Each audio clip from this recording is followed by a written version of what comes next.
said the topic is change, all right, or as we say in Delhi, badlav, or parivartan in the old days. See, we can speak a little Hindi too. Now, I just looked at these sofas and I'm thinking, the caste system continues. That's one of the big problems I have. You know, I mean, it has to start here in this institution. We can't, point fingers and say, the Rajya Sabha has to clean up its mess, so let's not mention the three-letter word, J, N, whatever. I didn't say it! Delhi police, stop them! Stop them! They're only a little worse than the Bombay police. We're really bad, let me tell you. No, they're all lovely guys. Okay, so I'm just thinking that is it possible for the students, the professors are sitting here in the front seats, I can tell from the better shoes. So, can we have some students sitting in front then just to break this caste system up a bit? So why is it that we send all the students at the back and the ones who really fail and don't want to participate are right at the back? It's all wrong. It's an egalitarian society, so let them come up. My God, only the organizing committee, is it? The chamchas are here. Right at the feet of the masters. How sad. There's no hope for India. Get your green card, keep moving. Let's tell the truth. I just thought, as an urban Indian male, I have to talk about change from my locality, from where I am. Is it okay to litter Delhi, sir? Gurgaon, it's okay, no?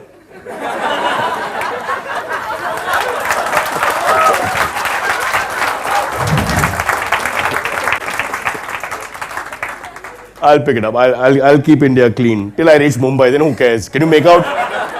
We don't even know what garbage is in Mumbai. It's just all the same. Yeah. Okay, so I'm going to start with what I call the urban example project, which is how to change things in this urban landscape. My first problem, short pants.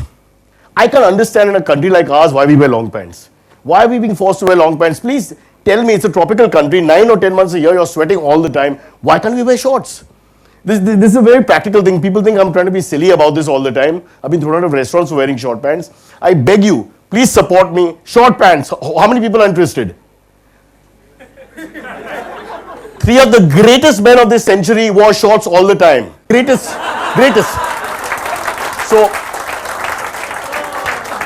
why are we wearing pants here? It takes so long, give me half an hour and you get your leg in. Men, explain to women what goes through our mind early morning. You can't even find the right, hole. You put your head, leg in here. As if it's not happened to you. Left, right, right, left, to gir gaya.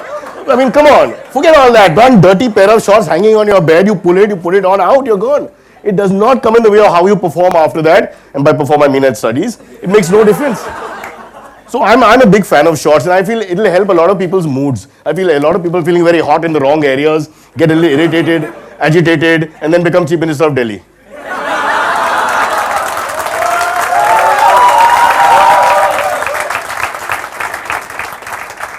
I like him a lot, but he never smiles. I'm a little scared. If you're going to be a leader of a nation or a state or something, you never smile. That's a bit scary here. But of course, he has been married, so 15-20 years of that has been happening. Okay.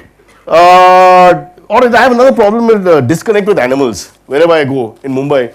I can't understand this. You're walking your dog and a lady like one of your mothers or aunts, and respectable lady, not that other women are not respectable. Please don't come after me. Is walking her with her child, and she look at the dog and say, "Kutta!" And she'll pull the child, and they'll like Amitabh Bachchan in the early 80s, jump across the road. And I'm always asking her, why are you doing that? The child shouldn't get this fear. And honestly speaking, if you go to that lady's house, her mother is far uglier and scarier than my dog. But I won't go to her house and react like that. Oh, Nani ko pakad! This is blatant racism of some sort, or prejudice of some sort. It's all rubbish. You can't look at an animal and say, "Go, I'm so scared." It's just wrong. If that was allowed, no one will come to Delhi. Let me tell you. Oops. All right, I take that back. Okay. Next up, removing uniforms from schools. Another huge problem is uniforms. I don't know, uniforms are 15th century. It's just holding us back. We start believing we are the uniform, and outside the military, I'm against the uniform. All those in favor? Aye. Very good. Why do you have to wear a badge saying your name and saying your status and all that? It just brings you down. It puts you back in the caste system all over again. So I'm saying let's destroy that completely. All those in favor in faculty? Thoda aur upar, sir? So no, that looks very fascist, sir. It's somewhere here. They went from here to there. That was a little scary. All right, so urban change is not an easy thing to digest. See, these are very thought-provoking points which I want you to remember. Okay, now this is about the way we behave on beaches. And beaches, I mean the geographical term, not the dogs who are females. Sometimes it's confusing. What we have done to the English language, no other country can do.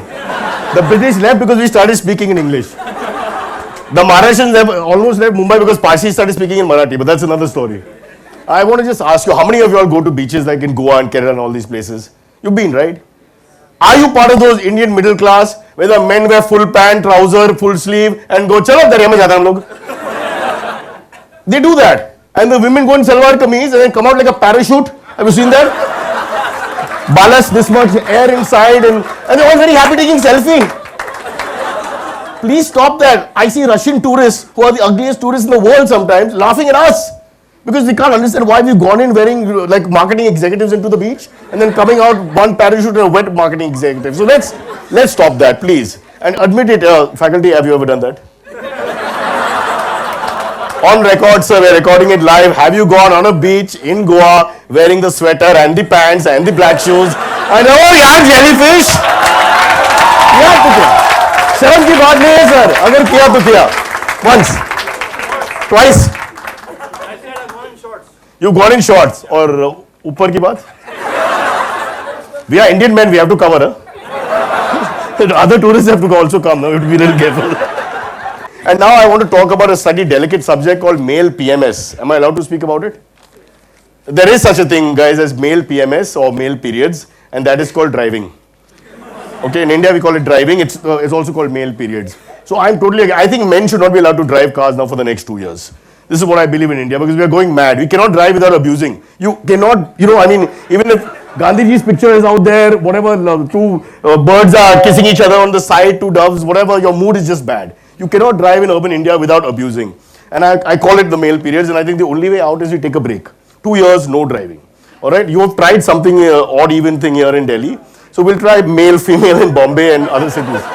Monday males, Tuesday females, and for LGBT because there are 7 days Sunday. Keep everybody happy.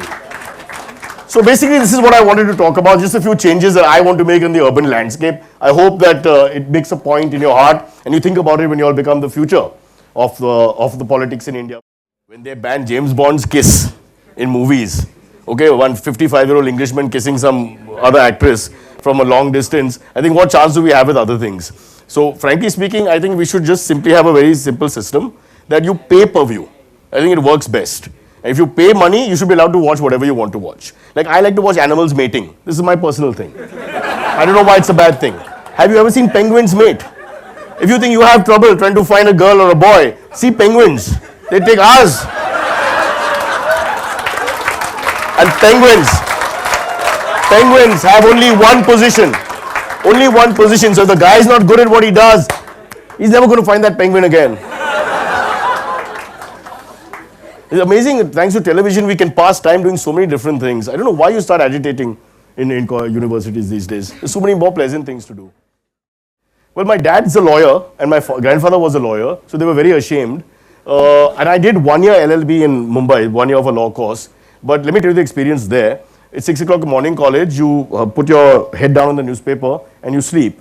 And they wake you up at 9 o'clock and you leave because it's just too early for college. But I was going to be a lawyer, but then I started doing this MTV stuff and I got stuck. And in India, we have all these list problems with attendance. Do you still have it now? Yes. What is the cutoff for attendance here? Do they fail you? 80%. Kitna? 80%. You can bunk 80%. Sir, hey, koi jawab? What culture are we giving the people? 80% they have to attend. In St. Xavier's 1990s, let me tell you, not even the teachers attended. Our country is changing. MNCs, I blame it on the MNCs. 80% is very high. So do you actually you get failed? You get kept back?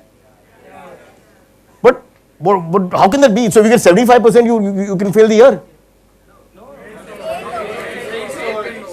But in Parliament, they have 10% attendance, they remain members of Parliament. It should start from there, I just say. All those who want to change the rule and as per attendance, raise your hands, please. Let's discuss, sir. As democratic students in a democracy, is it possible? Let's bring it down to 50%. It's fair. Do I hear 40? Do I hear 35? Sir, अगर influential politician का बेटा है तो? In parliament, they're not allowed to speak because the cameras are there. हाँ. Here they're allowed to speak, sleep. Allowed to sleep? Yeah. All right, fair enough.